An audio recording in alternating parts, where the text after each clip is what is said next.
Today's comics market is ripe with new titles by creators who are determined to get their books into your hands. My name is Onrie. For the last decade, I've been making and selling my own creator-owned comics and dealing as a collector in live sales. My signature series, Yisun Shin, is the book that cannot be defeated in battle and has over 250,000 copies in print. Now I'm taking comics to the next level and laying the groundwork for my fellow creators to get their voices heard so they can connect directly with you. This is your chance to engage live with top comic book talent and get your comics signed without having to wait in long lines or pay any fees. But remember, we only have a limited amount of their books in stock, so always remember to call it as you see it. You're watching Virtual Signings with Onrie, the live event show. Welcome back, everybody. You're watching Virtual Signings with Onrie, the live event show. I am your host, Onrie Kompen, and welcome back to our show on the EXP. This week we have another special situation going on. In all of my, I guess, hustling, bustling, whatever you want to call it, running around, I have been working on getting you guys. Oh, there's my name. There we go. All right, I've been working on getting you guys some really great guests, and in order to do that, I've had to take some time to reach out to some of these creators and actually stock up on their stuff. So the last week we had Christy Shin on, and everything that Christy sold, she kept.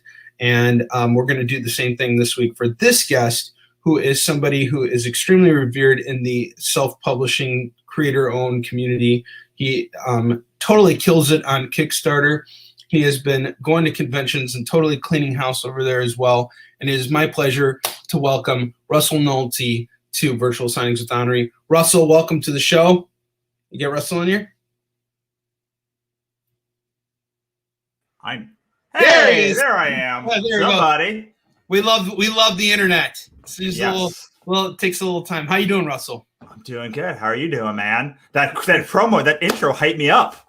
Oh, that's excellent. Well, that's what we're here to do. It's meant to simulate a store signing and bringing back the convention feeling on a virtual playing field. So why don't we start off by letting you tell us who you are and what you do? Sure. So I am Russel Nohelty. I'm a USA Today best-selling author. I do novels and comics. The most popular universe that I have is called the Godsverse Chronicles. There is currently 7 novels as well as 2 graphic novels. They were in production on a 3rd graphic novel now that's going to launch later this year called Black Market Heroine, and then the last 4 of the Godsverse Chronicles novels. I also have a series called Ichabod Jones Monster Hunter, and probably the thing I'm most known for is I edited an anthology called Cthulhu is Hard to Spell, which has 2 books, and we're working on the final one right now. That is incredible. I mean, you're constantly out there pushing stuff and getting everything together. And I got to say, Russell, I probably wouldn't be right here where I am right now if it wasn't for what you initiated. I remember when the pandemic first hit, one of your first incentives was to put together a virtual convention yourself. And you asked me to come on, and it was a huge, it was a really wonderful experience.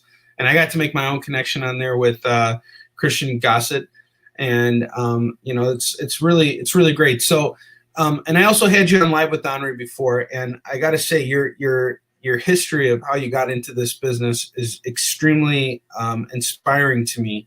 So, can you tell us a little bit about how you actually broke into this business, and then we're going to go into letting you show us some of the books you have for sale, and folks can call it as they see it.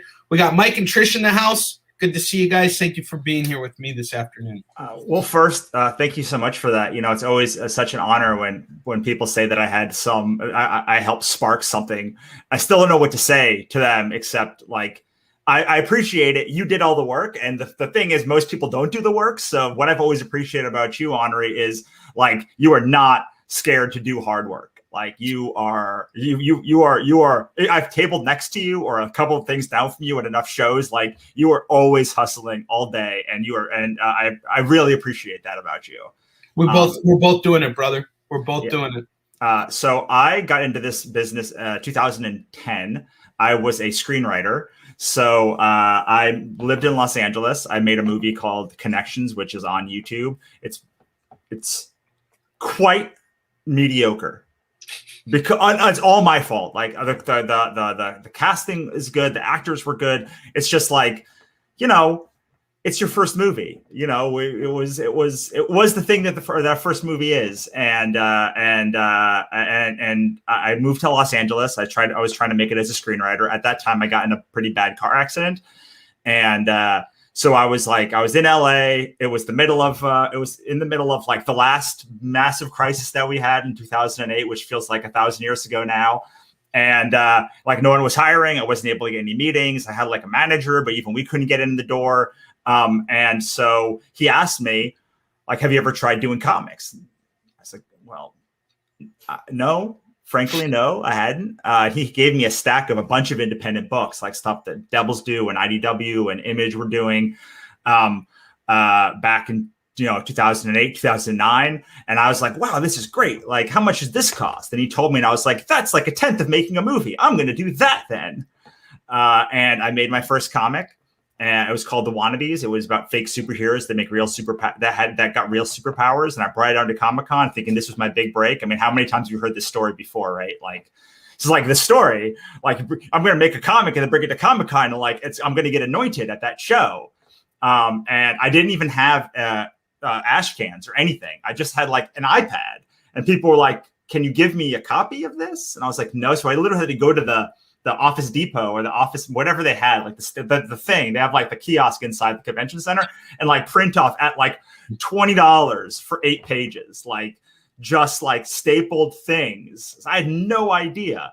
And I brought it around, and I got roundly rejected because, like, of course I did. I had no idea what I was doing, and but I didn't know that at the time. At the time, I was like, "All right, got rejected for doing this stuff."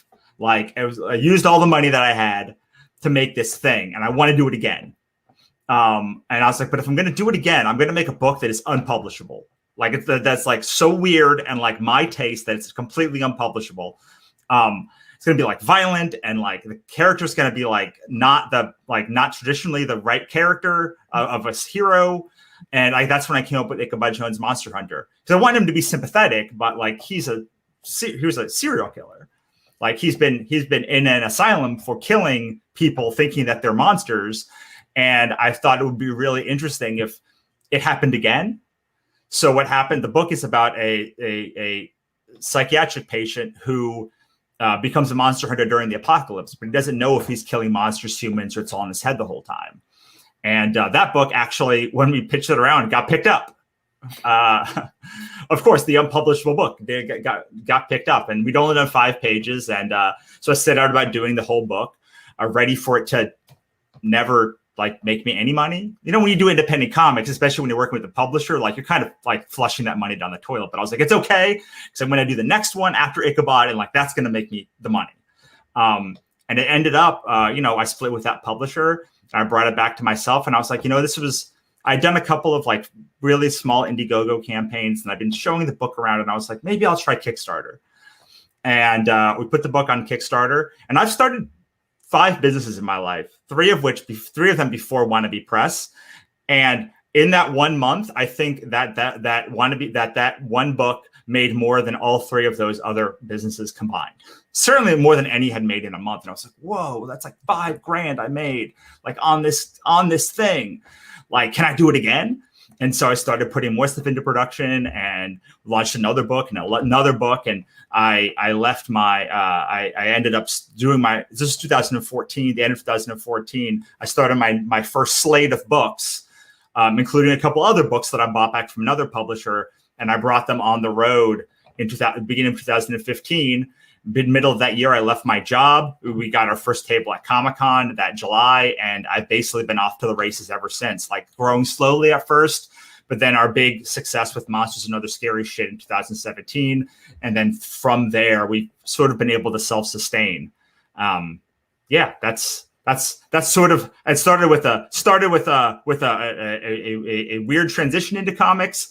Then it moved to like a screw you for publishing that became like our biggest hit. And now Ichabod we're in production on our 4th volume right now. So it's going to be, we're in production on our 16th, on our 16th issue. That's outstanding. You know, it's interesting because I've been thinking about this week has been kind of like a reflective week for me because I got a little sick, still a little cold, and I had some internet issues. So, you know, when I transform, you know, just self-publishing to dealing, it's a very different business model because I realized like when we're publishing, we're thinking about we're investing our time today, but making the money tomorrow, right? When you're sitting there and you're writing and you're producing. It's like front, you know, it's kind of the same thing with dealing too. I mean, you got to buy a product in advance and then you got to sell it on the back end, but it kind of happens much quicker dealing because, you know, let's say I buy a lot, I can start selling that lot right away. I don't have to wait for the artist to prepare everything. I don't have to, you know, there's no break in between. And it's such a different type of hustle in the sense that, you know, when we're investing so much of ourselves into these projects and saying, all right, this is going to pay off tomorrow, we have no idea what's going to happen tomorrow. You know, I was dealing with, I was doing some freelance editing for this one gentleman, and he had a book that was, you know, had a very high emphasis on H.P. Lovecraft.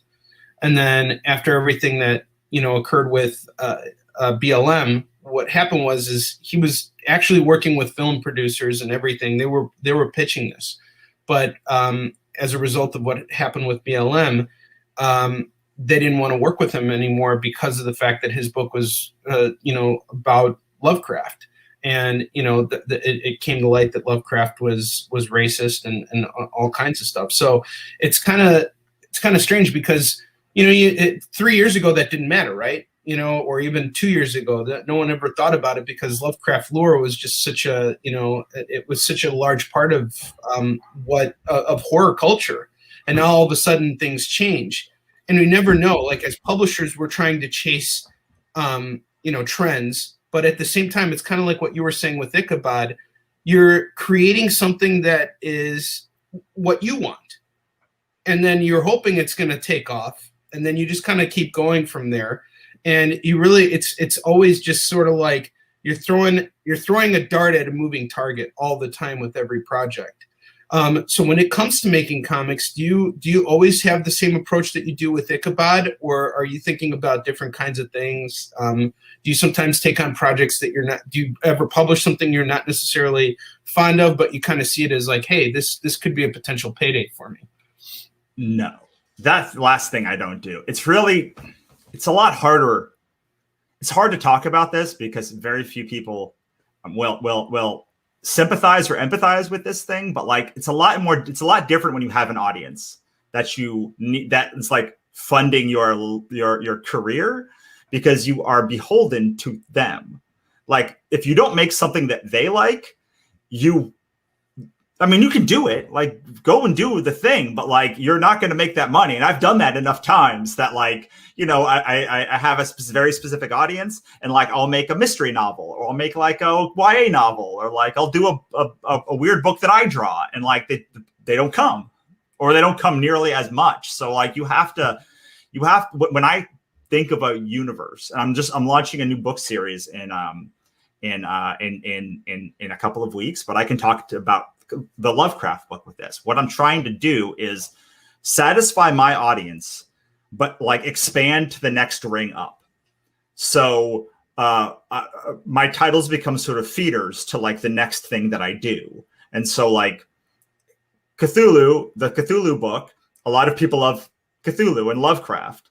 And so those people also tend to love Ichabod. So like, by getting a bigger audience for Cthulhu, I then like am drawing people also into Ichabod. And from Cthulhu, then there'll be a bigger ring and a bigger ring and a bigger ring. It's sort of the same way with the Godsverse. Like the Godsverse Chronicles sort of is my biggest ring for novels now. that leads into all of my other very weird stuff in the middle here. And like most people don't make it down to the middle juicy ring. And then I'm thinking with this new fairy tale series that I'm doing, like, how do I service these people who exist, but also bring in more people who won't necessarily know that I write the Cthulhu books or the Godsverse books, but they like fairy tales, or like they like Lovecraft. And so a lot of the work that I do is servicing just things that I love. So I'm working on a series, or more importantly, servicing my growth as a writer. So the series I'm working right now is like not for big public consumption. Like I know it's never going to be a big series. Like this is going to be for like Russel Nohelty heads and like fans. And luckily, if I have enough fans now that if I make something that is like small, at least it will break even. And so I'm like, hey, this will break even. They'll be fine. Like I'm not looking for a huge payday for this one. I just want to do it for like my own knowledge. And so some of my projects are like that. And then I have these big, huge projects like this Obsidian Spindle Saga, which I'm launching, which is like the first book is called The Sleeping Beauty, and then The Wicked Witch and The Fairy Queen and like The Red Rider. They're all based upon like kind of fairy tale-y things, and the titles are there. So like, even if you don't know who I am, you'd be like, oh, Sleeping Beauty, I know what that is. I'm going to give that a try. And so it's a constant struggle for me to make like the big series that people are going to love, and service that, but also then service these smaller series that help me grow as a writer. Because I don't know if you can identify with this. I certainly like a series has a structure.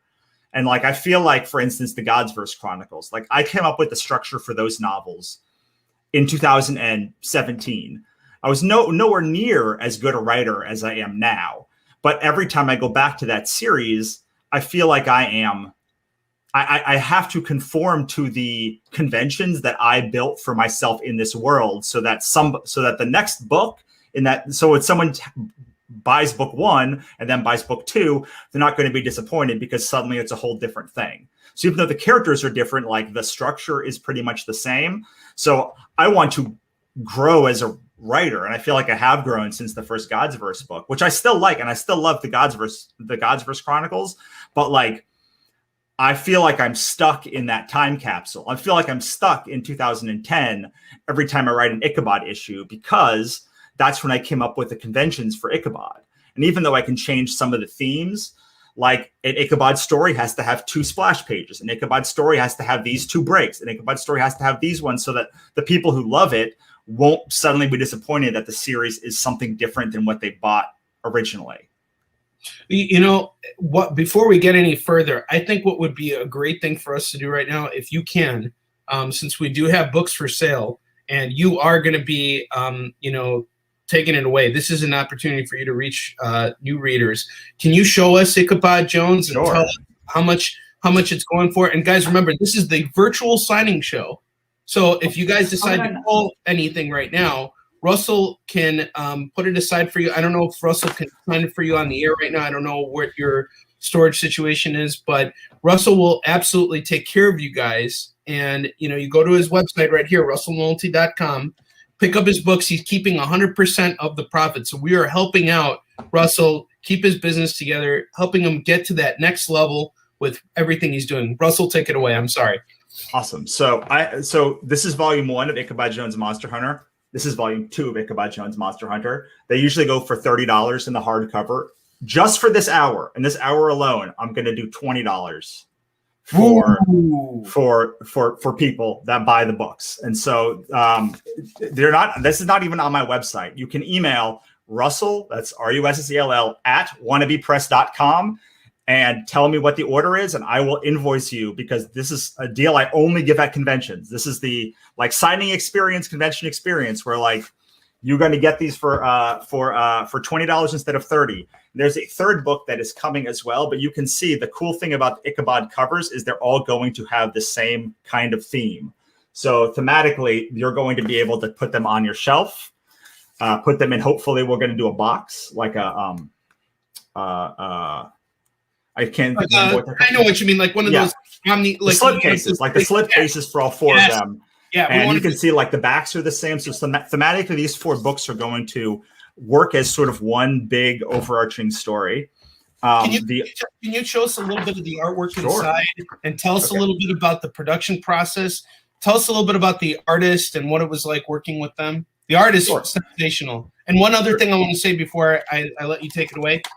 I have known Russell a long time, and Russell's production values on all of his books are top notch. Every one of his books, he shows up, and it's serious, guys. Like, you're getting a hell of a deal with what he's offering here. But go ahead, Russell. I'm sorry. No, it's cool. So just to go through that a little bit more, like, we use an 85-pound art gloss paper. All of our hardcovers are sewn in. So many publishers just use the glue in with the hardcover, but we do go the extra mile for sewing in, which again is more expensive. The 85-pound art gloss is what they use for photography books. And so really the thing that I love about the art, about what our artists say about our books, is that they are they feel like they finally got printed in the way that their art deserves. Because so many publishers cheap out on paper, and this happened to me too. Now that I'm in a lot of anthologies or published by other people, like, it's so upsetting to get a book and you're like, oh, I thought this was going to be so much better. And it really does show off the amazing art. And this artist is Renzo Podesta. Renzo Podesta is an artist from Argentina.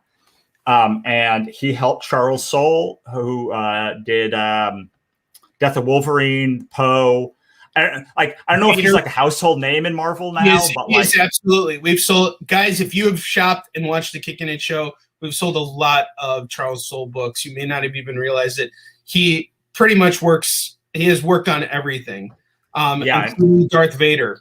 I think he kicked it off after, or he picked up after Kieran Gillen got the first arc.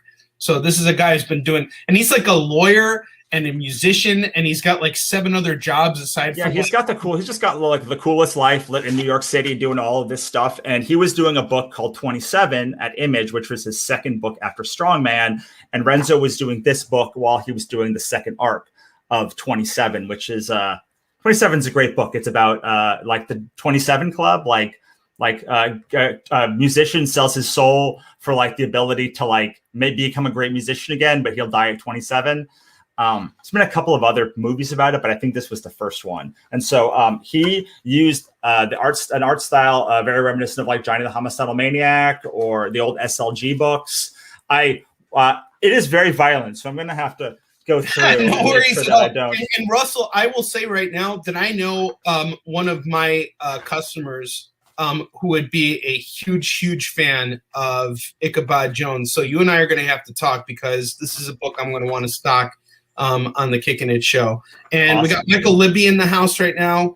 And Russell, just for everybody who's tuning in right now, Russell's got a heck of a deal going on. He is selling Ichabod Jones, a book that normally goes for $30. He's doing it right now, and right now only for $20. He's knocking $10 off. He's giving. And I'm going to do that for all of our books. All of our hardcover books will go down to $20. So we have currently in stock 4, 5, 7 hardcover books. That is insane. And I only do this at shows. So this is why I'm doing it here, because this is like the show experience, right? Yeah, absolutely.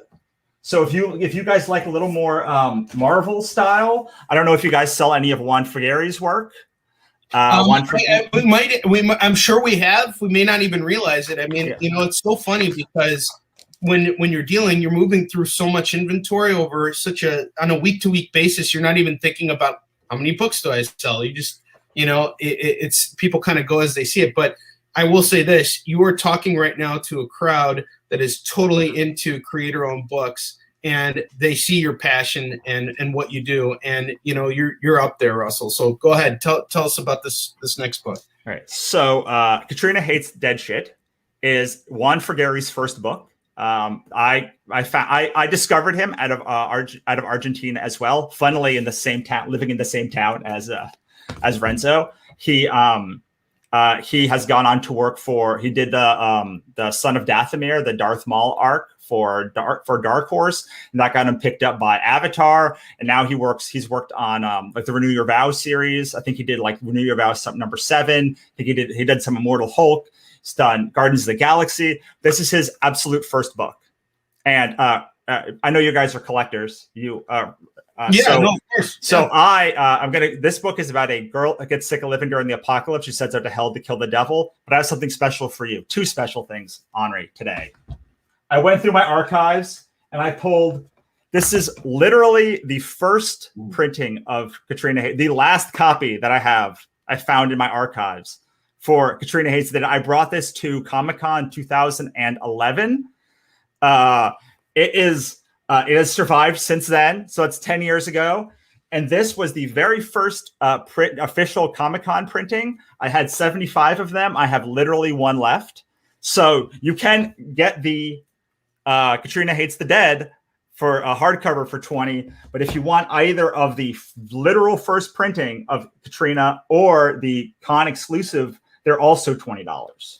You know what, Russell? Set those aside, because if anything, I will pick them up to support you today, because and I'm going to leave this to everybody else too. I'm going to pick them up and I'll resell them if anything, but I want you to put those aside for me. In about 4 minutes, we're going to take a break. So tell us a little bit more about Katrina, if you can. Okay. Can you show us the inside of the book? Sure. So Katrina is about a girl who gets sick of living during the apocalypse. She sets out to hell to kill the devil. So the whole setup is, the first 3 pages are, it's been 2 years, the first 2 years of the apocalypse, and then it cuts right to Katrina living in the apocalypse, and she's dealing with monsters and demons, and this is her boss who calls her into work, which kind of sets this whole thing. This is her old roommate, Barry, who's a zombie, who's kind of a deadbeat, goes through sort of a day in her life. I love how Wanda's expressions too. Like, just every expression is so vivid. How he the artwork is sensational. Just even looking at it on the screen, I mean, I can see a lot of passion went into this. This wasn't just like some side gig for the artist. He picked up a book on Dark Horse while he was doing on this book too. So I think issue 3, and so eventually she finds her frenemy, an old friend, Connie, and her boyfriend, and has to get them to the hospital, and then that sets off sort of this trip across the world into hell and confronting the devil and getting kind of embroiled in a battle between heaven and hell. So it's 5 issues. It was easily our most popular book when we launched. It's not as popular now, but that's because it's 5 years old, and it also launched our Godsverse Chronicles. So this is the book that launched basically the entire Godsverse Chronicles universe, and we'll talk about the other book in that's currently available after the break, I guess. Yeah, absolutely. And I'm just going to reiterate right now, because we got 2 more minutes left before we take our break. Every book that Russell is selling right now, he's doing them for $20. Doesn't matter if it's out of print. And guys, this is a big deal. Russell, can you hold out those Katrina books that are out of print? There's a reason why I called these. And if no one's picking them up, I'm picking them up, because we don't know what's going to happen with Russell tomorrow. But I can tell you this about Russell. He is constantly out there producing stuff, and he's pushing stuff, and he's putting it out there, and he's killing it on Kickstarter. Go ahead. During the time that we're on break right now, go and research Russell and what he's done with Wannabe Press. Go on Kickstarter, check out the past Kickstarters he's done, and he is growing. And he's also based in California, and you can bet your butts that he's out there pitching his stuff, and eventually he's going to crack open that door. That's what's happening. And that's actually something I want to talk to you a little bit more about, Russell, after the break, is sort of like what the setup of being in California is for an independent publisher like yourself. Sure. And what it's like to kind of, where we kind of see the landscape, because, we're seeing a lot of really cool stuff happen right now with all right, so Trish is calling Katrina, and she's going back to work, so you can pull aside a hardcover, and Trish is one of my biggest patrons, so I will put you in touch with her, and we'll be able to take all that. Call it as you see it. I love it. Thank you, Jerry. All right, we got 30 seconds left, guys. We're going to take a very short break, and we're going to come back. Russell's going to talk to us a little bit more about, his experiences, as well as some of the other books that you guys can buy. For the next 30 minutes, we're giving you guys really sick deals on independent comics. A lot of you guys keep coming to me, and you're like, hey, Onrie, what creator-owned books do you have? This is where you go to get those creator-owned books. Virtual Signings with Onrie, the live event show. We will see you guys in 1 minute.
Today's comics market is ripe with new titles by creators who are determined to get their books into your hands. My name is Onrie Compen. For the last decade, I've been making and selling my own creator-owned comics and dealing as a collector in live sales. My signature series, Yi Sun Shin, is the book that cannot be defeated in battle and has over 250,000 copies in print. Now I'm taking comics to the next level and laying the groundwork for my fellow creators to get their voices heard so they can connect directly with you. This is your chance to engage live with top comic book talent and get your comics signed without having to wait in long lines or pay any fees. But remember, we only have a limited amount of their books in stock, so always remember to call it as you see it. You're watching Virtual Signings with Onrie, the live event show. Welcome back to Virtual Signings with Onrie. We got Russell here. Russell, come on back. There he is. Again. Excellent. How cool is this? Prior to everything that occurred with the pandemic, I always wanted to see situations like this where we could go on social media and really, see other independent creators kind of like, pushing their stuff. But I really love how we got, trailers from other comic book companies like Scout and, all kinds of stuff going on right now. And I just think the landscape is growing now because, I think one of the things that never occurred to me, I guess, is like when I'm at conventions, I focus on being at that convention, but really there are just so many people out there that don't get to go to conventions that are going to actually pick up their stuff from watching shows like this. And I just think it's such a cool landscape, Yeah, it's great. And can I say for 1 second how awesome and how much I love White Ash? Like that was the commercial you guys had, and like it's unreal how good that book is. I have the hardcover from the Kickstarter, and it is so good. We also stock issue 1. just letting everybody know, got issue 1 stock. Anybody wants it. But you can't buy it now. You can only buy Russell's stuff right now. And let's get back to that. So Russell, I'm going to kick this off with a question, and then I want to give you an opportunity because you got a lot of stuff you got to share with us. So you made a decision to base yourself in California. What are some of and I'm assuming that's no accident. No, it's not an accident. I mean, I knew we were going to go to New York or LA, and we fell in love with LA. And so we definitely came out here with a purpose. I was going to be a screenwriter, but it definitely helps being in comics and being an IP farm-ish kind of business to live and work in Los Angeles. Plus, just like the level of success and the level of like talent in Los Angeles is so mind-numbingly high that I always feel like I have to keep pushing myself to even stay competitive with all of the amazing creators that I know in Los Angeles, and I mean around the country too, but specifically in Los Angeles. It's like a mecca for like absurdly talented humans. That's a very good way of putting it. And I think that where we base ourselves primarily with our businesses and everything is kind of a key thing. And I'm assuming that you're doing what everybody else would be doing if they were in LA and finding some way to bring your properties to the next level, either through licensing of some kind, or do you have any of those kinds of, I'm just curious. I mean, it's really tough right now because there's so much, the pandemic for one, but there's just been and now there's been a year of no production. So like people's slates are so much fuller than they have ever been before that it's just taking a lot longer to set stuff out. So we had pitches for a bunch of projects that were set to go out at the beginning of last year. And obviously for a bunch of reasons, like that didn't happen. And then the whole city shut down. And so we've kind of been working for the last year behind the scenes, trying to like make our partnership stronger, to get to get the package better.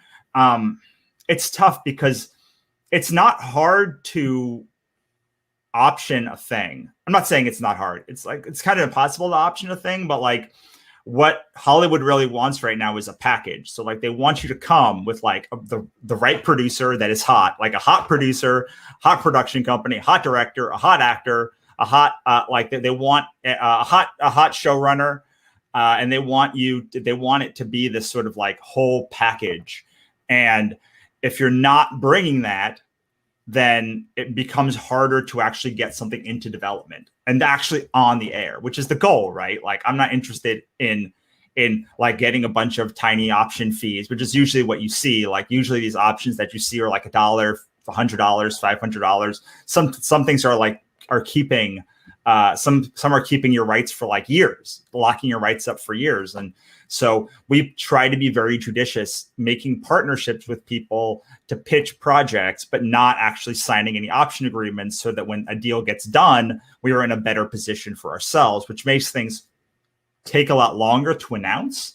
But hopefully when they actually come out, they come out swinging. And one of the things that like you have to understand about Hollywood is once someone takes a shot at you, then people are gonna come for the rest of your lines. So like it's happened dozens of times before that I can remember. Is once a studio takes a shot at a book that one of the publishers has, like suddenly those publishers have like 20 options immediately. So we've also been setting ourselves up with the product that once something hits, we can hand 24 books to someone and say, hey, here's a bunch rest of her library, like Go Nuts with Ichabod or Katrina or the God's Verse or The Vessel or any of the other books that we have. Plus we developed an app. So like a lot of our stuff is now exclusive to our app, which sort of gives it an air of like exclusivity.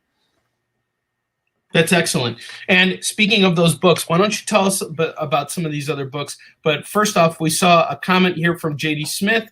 Shout out to House of Secrets Comic Shop in Burbank, California. Support your local comic shops, friends. House of Secrets is one of the best, too.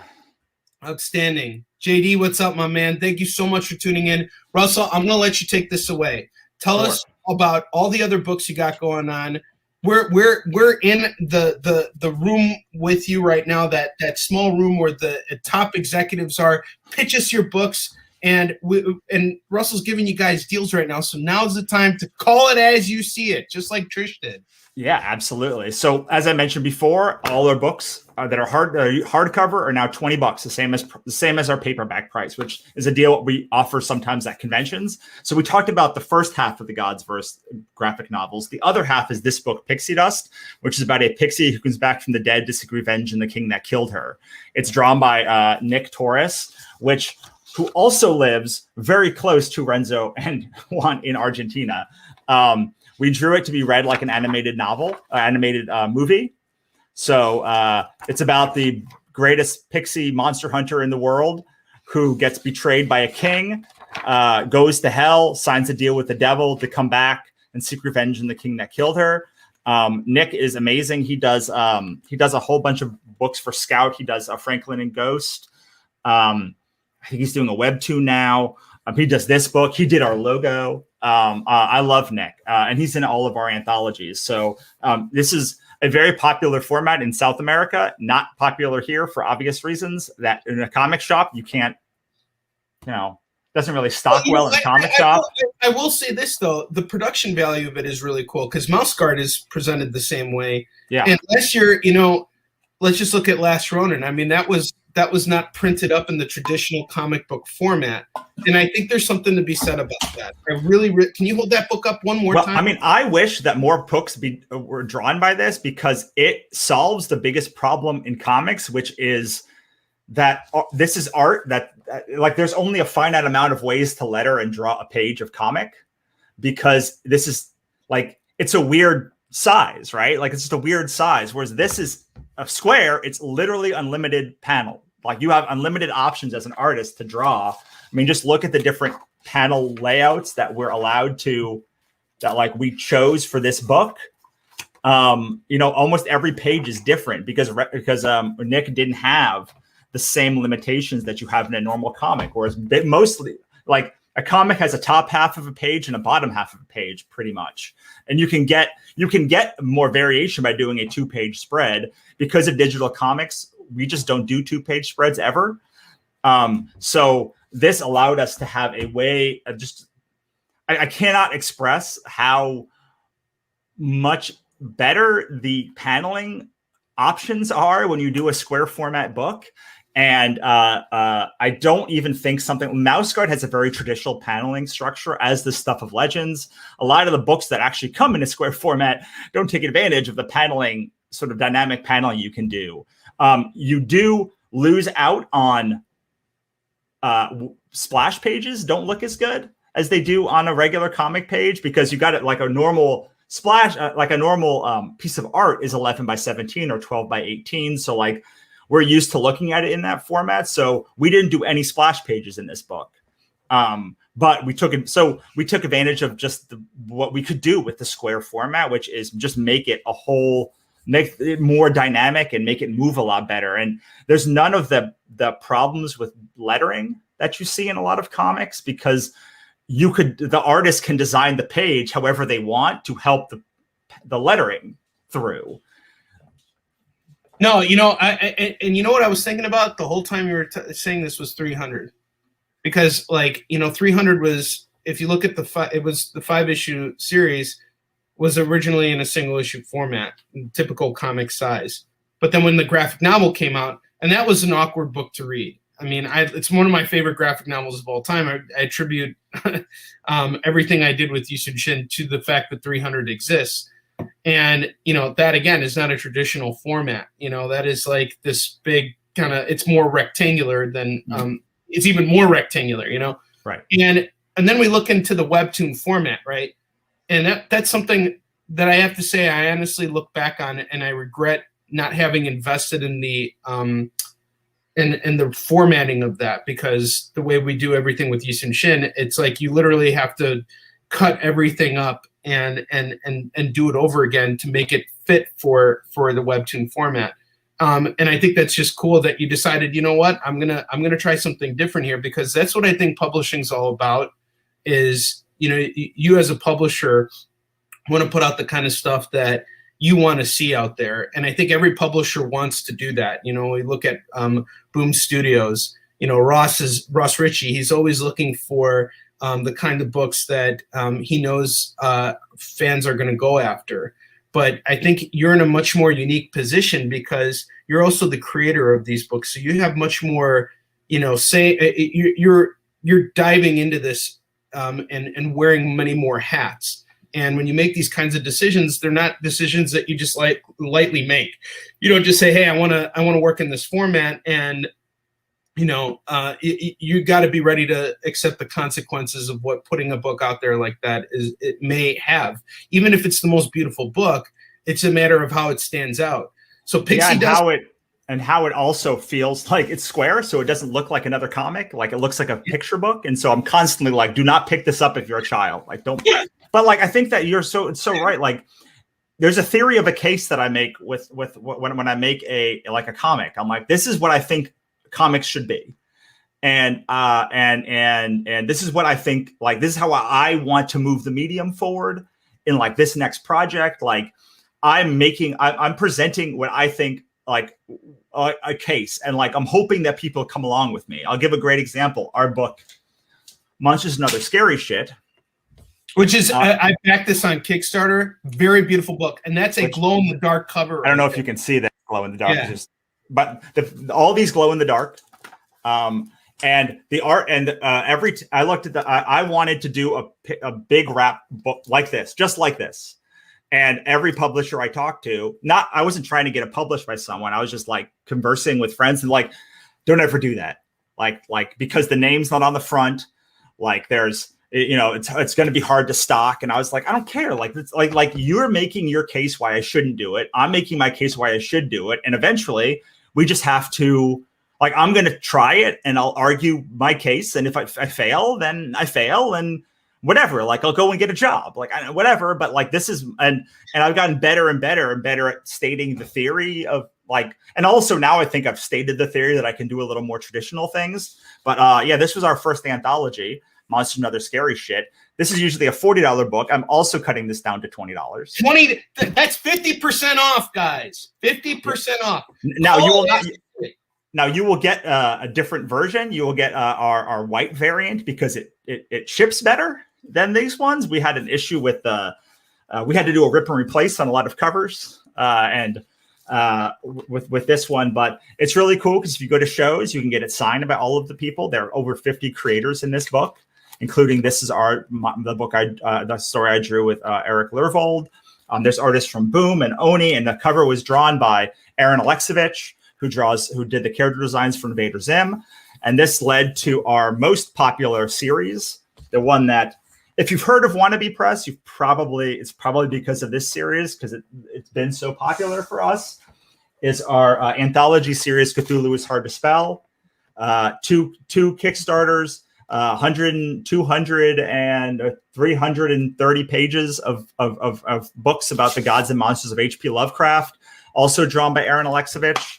And the cover is also drawn by Aaron Alexevich, and then featuring just so many amazing artists. This is in full color, and this is an all ages appropriate book too.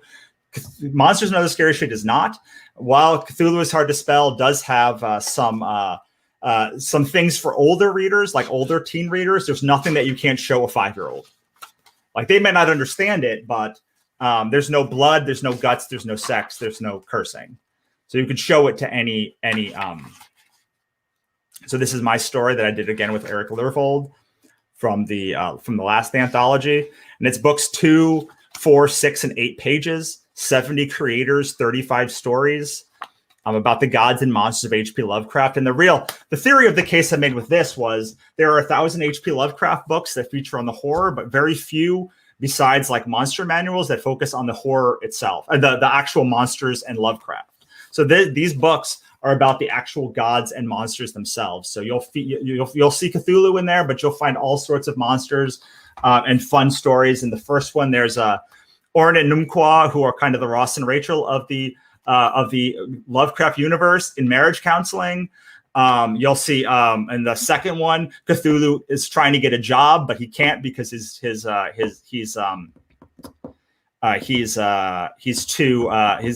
one can pronounce his name. There's just it's fun, but it's also like going to inform the Lovecraft universe. And for someone who doesn't know Lovecraft's work, it it absolutely helps you understand it. There's not a lot. Lovecraft is a very high barrier to entry author. His stuff is it's not easy to digest, and he has a tendency to over-explain mundane things and under-explain really important things. For instance, I think that in the first anthology, I wrote the last story. It's called Azathoth Sleeps. It's about the elder gods around Azathoth, who is the entire universe happens inside Azathoth's mind when he sleeps. And if he wakes up, then the whole universe will blink out of existence.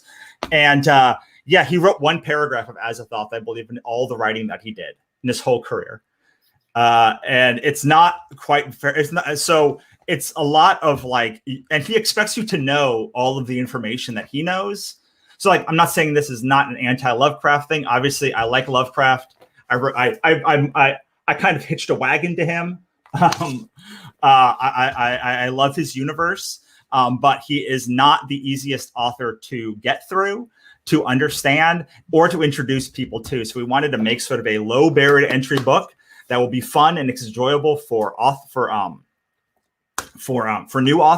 new readers of Lovecraft, but also something that huge fans of Lovecraft will also enjoy, showing you different kind of spins on Lovecraft stuff. Some of it is kind of some of it is a little bit sacrilegious to his stuff, but in a very loving way. We all love Lovecraft's work, and where some of it is a send up, some of it is very straight. There's plenty of actual horror stories too. But yeah, that is because there's been over 140 authors that have worked on this one, and there's another 70 that are going to be working on the third volume. Usually people know us through the Cthulhu books and or the Ichabod books. That's excellent. And all of these books right now are going for just $20. Russell's going to sign these books for you too, but he's also giving you, and I love the how far ahead you thought, and set aside space, because one of the things I deal with Yi-Sun Shin is taking up the most premier spot on the covers, so that the artists and everybody have a really hard time finding a place to sign, because I like to make things difficult for everybody. It's all that's what it's all about. But here you've done it in a really nice way. I love how and a lot of these creators go to a lot of conventions, guys. I know, because you're going to conventions. Yeah, all of them have these signing pages, and they came because I was at signings with editors, and they were pulling their hair out trying to find where to sign. So, and I will give you, and I'm gonna one up it also. If you order from this hour, I will include the audio commentary for any book that you buy, which is usually $10 additional. So if you want to hear my why I placed stories the way that I did, or my thoughts on any of the first 2 volumes of Ichabod Jones' Monster Hunter, I'll include that for anyone who buys from this thing. And I have audio commentary from every one of our hardcover books. Well, I'm going to say this, Russell. No matter what happens, you and I are going to have a chat after this is done, because I have a few customers who I know are going to want this, and probably just didn't have a chance to see that you're on right now. I have one very, very wonderful customer. She's a huge fan of Invader Zim and Johnny the Homicidal Maniac and all that stuff, and she's always asking me for more of that. And here you are, and it didn't even occur to me, because we're always we're on the hunt for so many different things. We're always looking for so much stuff. But I just realized right now, oh my God, you got all this stuff here that I know I'm not going to have any problems bringing out to any of my customers. And of course, this is not going to be the last time we have you on the show. We're going to bring you back because you're just constantly out there putting out stuff, and I have to give you mad props for how you do it. It's not an easy job, guys, to wear all these different hats. And then on top of that, publishing, writing, bringing on other artists, managing everything, and then running these Kickstarter campaigns. And it's extremely difficult stuff. And then offering you guys really, really sick discounts on these books, because you guys have to factor in all the different expenses that go into it. There's the printing cost, there's the cost of the artist, there's Russell's time, there's all kinds of stuff that gets built into this. So when Russell's giving you guys a discount right now, he's doing this because he wants to hook you guys. He wants you guys just to pick up his books, read them, and enjoy them. For those of you guys who are looking for creator-owned books, this is the best opportunity to pick up creator-owned books, because here we got the creator right here, right now. So, and we got a whole bunch of different stuff. And also, I didn't even talk about, for that person who likes Invader Zims, we also have a bunch of pins. So this pin was also designed by Aaron Alexovich. We have like 5 or 6 pins from him, and I'm going to give you a special. Mr. Libby, just call it. Yeah. This is the time to do it, and awesome. and totally go for it. Let us know if are you thinking about doing it, or are you going to do it? Just so we can put it aside for Russell can put it aside and put it aside. The last thing I want to mention, okay, and this is something I said. I was at Rock Island last weekend, a very small gathering. It was in a parking lot outdoors, and I was slinging comics for the whole day. And the one thing I had mentioned to people, because it was true, is that when people bought my book that day, and this is very much the case here too, not only are you supporting a creator-owned title, but you're also helping a creator rebuild and restructure and keep things going through this pandemic. We all got hit by this. We all lost opportunities to reach new customers. So you're not just picking up a book right now. It's not the same thing as it was pre-COVID. This is, you're helping a creator keep things moving. And also paying artists. We not only didn't lose any artists during the pandemic, but I actually was able to pay out additional royalties that for artists for all of our books. So all of these books are royalty based, and I was able to make a big payment to all of the artists who were involved in that, and keep and retain all of the artists based on the generosity of all the creators, and actually start this new, like the new book, and keep a new book going that we're going to be launching in September as well. Excellent. Okay, Russell, we got 2 minutes left. All right, Michael Libby's calling it. Pull those books aside, my friend. We just made another sale. So, Russell, the way this is going to work is, I know Michael and I know Trish. I will give you their information, and you can go ahead and invoice them. They'll take care of you right away. They're very, very awesome people. And this is what virtual signings is for me, is connecting you with new readers. And I think we had a very successful show this afternoon. And again, this is I need to talk to you after this, like on the actual phone. All right. Because I'd like to stock up on some of your stuff as well. We got 1 minute left, and then that's the end of our show. But we will have Russell come back in the future. Russell, is there anything you would like to say before we end this? Go to my website and sign up for our mailing list, and you get a bunch of other stuff. Go to iOS, Android, or our website and download the Wannabe Plus app. You get a month free, and you get access to a bunch of our digital content, dozens of old scripts, audio commentaries, and a whole lot more. Excellent. And Mr. Libby was mentioning that he's in the middle of writing his first comic, and this whole experience of what he's going through right now has been really awesome for him. And Mr. Libby, once you get that book done, we expect you right here on this show. You're going to be a guest for us. We know that Mike and Trish are also working on comics too. We're going to have you all on here. I love you guys so much. I will be back next week on the EXP, and I will be back on Monday for Kicking It with Onrie and Kevin, the 100th episode of our live shopping show. I will see you guys later. Take care.